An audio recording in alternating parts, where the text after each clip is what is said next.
am so excited for today's video because this is going to be the first episode of my Girl Boss series. If you didn't watch my last YouTube video, I kind of introduced the idea of doing a Girl Boss series. The reason I want to do this is because I'm super passionate about professional development. I know a lot of us students are struggling with losing internship opportunities and job offers, so I want to prepare all of us as much as possible so that whenever we do go back out in the workforce, when this whole pandemic's over, we will be ready to kill it. Today is all about resumes. So I will be sharing 12 resume tips, whether you're just here to tweak your resume or you have no idea what a resume is and you need to start from scratch. Hopefully this video will give you some insight on how to create your own. So the number one tip is to have a one-page resume. When I applied to my first college job, I had a 2-page resume. It just wasn't necessary, but I had all of the accomplishments I did throughout high school. I had all my job and work experience throughout high school, and that's fine, but it was spaced out and the format was just bad. And I remember the employer was like flipping through it like, no, no, no. So my advice to you is to stick with one page.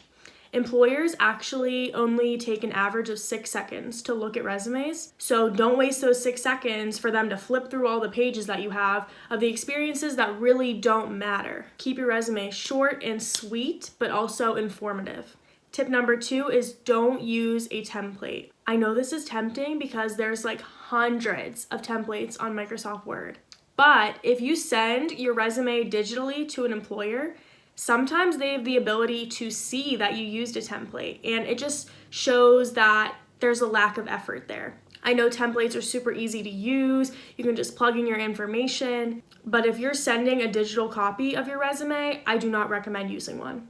Tip number 3 is don't use below a 10-point font. So when you first create your resume, you probably won't have this issue because you don't have that much experience yet. So you need to fill up that paper. But as you work and as you do internships and you hold leadership positions, you have a lot to put on one piece of paper. So your font needs to get smaller.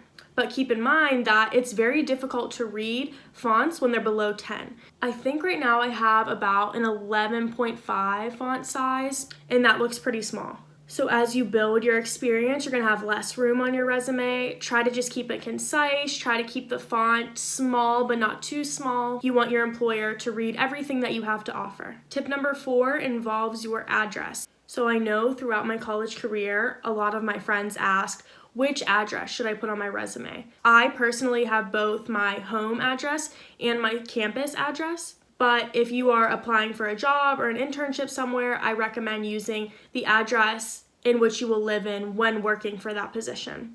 So for example, say you live in Pittsburgh, but you are applying for a job in New York, and your grandma lives in New York, and you're gonna stay with her while you work there. I would put your grandma's address, because if not, they're gonna see that you live in Pittsburgh, you're nowhere near New York, and they're just gonna throw your resume out. So use the address that you'll be living in when working for that company. Tip number 5 is don't include your GPA unless it's above a 3.5. Unless a company is asking for you to send over your transcripts or the job requires a certain GPA, you don't have to put it on your resume unless you want to show off, hey, I got a 3.8. If it will benefit you, I say put it on, but if you think that it will hurt you, I don't recommend it. Your employer usually doesn't have to know what your GPA was. It shouldn't affect you getting the job. So if you do have a lower GPA, do not stress because that is not going to determine whether or not you get a position. Tip number 6 is to be consistent. I'm going to insert a photo of my resume. And as you can see, I start off with bullet points. So throughout my entire resume, I want to put those same bullet points so that it looks consistent, the format looks smooth. You want the resume to be easy on the employer's eyes. They don't want to look at it and be like, this is a hot mess. They want to look at it and be like, wow, they're organized, they have their stuff together. We want them to work for us. If you are underlining titles, underline all of your titles. You don't want to have some areas where there's bullet points, some areas where there's stars. You don't want a mix of things. So keep it consistent. Tip number 7 is to add at least 2 bullet points for each experience that you have. If you only include one bullet point under a job position, then you're not really giving the employer enough information. You're not telling them what you accomplish, you're not showing off your skills, so at least use 2 bullet points. On top of that, I would say use 3 to 4 maximum, because you don't want to write every single thing that you did, because you need something to talk about whenever you are interviewing. So write enough so that employers can look and ask about it, but not too much so that you have the opportunity to talk about that in an interview. An interview is a chance for you to add details and kind of help employers walk through your experience. Tip number 8 is categorize your experiences. So what I mean by this is have a section that says work experience. Have a section that says internships. If you were a student leader in your college, have a section for student leader positions. That way things are organized, and if employers are looking for a specific skill, they'll know exactly where to find it. Tip number 9 is to use active language. So whether you are using bullet points or dashes or however you want to organize your skills and experiences, I would start with an action word. So for example, create a marketing campaign, design media graphics. And with those action words, you want to keep the same tense. So even if it's past work experiences, I use present tense. So all of my action words flow together and they're all in the same format. Tip number 10 is to fluff. What the heck is fluff? Fluff is basically hyping yourself up. I am not a fan of the people who go in interviews and lie about their experiences, but I do encourage fluffing your resume. So for example, I was a hostess in Chili's in high school, and when I put that on my resume, I'm like, how the heck do I make this look good?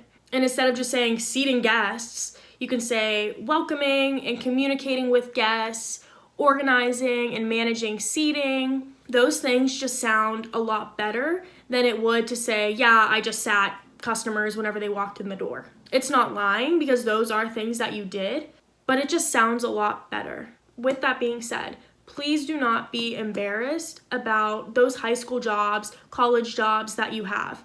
For example, if you're working for McDonald's, don't be ashamed of that. Don't be afraid to put that on your resume, because those types of jobs is where you're building those soft skills for your future.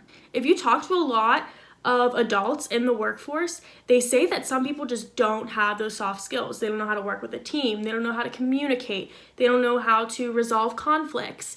And those are things that you learn in a McDonald's or a Chili's or, those jobs that you don't think are important. Trust me, they are important. Tip number 11 is to use numbers and analytics. So I'm a marketing major and I'm not on the marketing research, data analytics side. I am on the more creative and communicating sector of marketing. So I didn't really know how to include numbers in my resume. Obviously, as I grow in my career, I will deal with budgets and I can add things like the amount of money that I raised for an organization and things like that. But for right now, I stick with the number of clients that I worked with for my sales job or the number of campaigns that I've created for my marketing job. Including numbers just provides a numeric value for employers to look at and recognize what you did and how you made an impact on the experience that you had. Tip number 12 is to go in chronological order, starting with your most recent experience. When employers look at your resume, the first thing they want to look at is what you're doing right now. What are you accomplishing right now? What are you working on right now? That's the first thing that they'll see at the top of your resume. Then they can work their way back to see what did they do in college? What did they do in high school? And kind of see where you started and where you ended up. I was going to stick to 12 resume tips, but I do have one more bonus tip. So the 13th tip and the bonus one is LinkedIn. If you don't know what LinkedIn is, it is a website and an app that connects you with professionals across the world. So think of it like a Facebook for professionals. No matter what industry you're in, I do recommend getting a LinkedIn profile. That way, recruiters can see your profile, they can look at your resume, they can see all the experiences that you've had and added to your profile. Digital is the way to go nowadays, and LinkedIn will definitely help you. There's also workshops and courses and certification tests that you can do on LinkedIn sometimes for free. So I really recommend doing that and just building your resume. I'm going to leave my LinkedIn profile in the description box so that you guys can check out mine and use it as a reference if you want to create your own. That is all the resume tips I have for this first episode of the Girl Boss series. I really hope it helped. I am a first-generation college student. So when I showed up at college, I had no professional network. I didn't know what the heck I was doing. I didn't know how to build a resume. I told you guys my resume was like 2 pages. As I grew in my college career, I started learning more and more.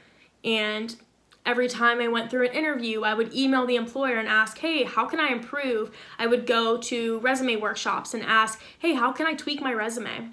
So if you're watching this video and you have no resume, you don't know what the heck you're doing, do not feel embarrassed, don't feel ashamed. I am a big believer in lifelong learning, and I really hope that this video is benefiting you in some type of way.